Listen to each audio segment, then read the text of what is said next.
In manufacturing, performance loss is often the silent killer of productivity. It's not about stopping, it's about slowing down. Unlike availability loss, where the machine stops completely, performance loss occurs when production runs slower than its ideal cycle time. The main culprits are micro-stops, short interruptions under a few minutes, and reduced operating speeds due to wear, jams, or suboptimal settings. These small stops often go unrecorded by operators, yet they cumulatively eat away at a significant portion of your shift's potential output.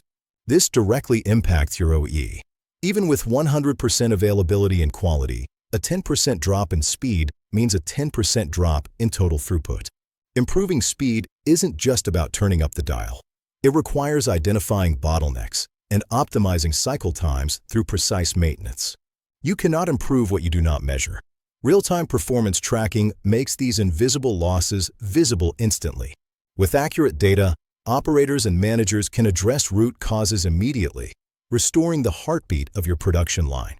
Master your performance. Maximize your throughput. Discover the power of real-time intelligence with TEEPTRAK.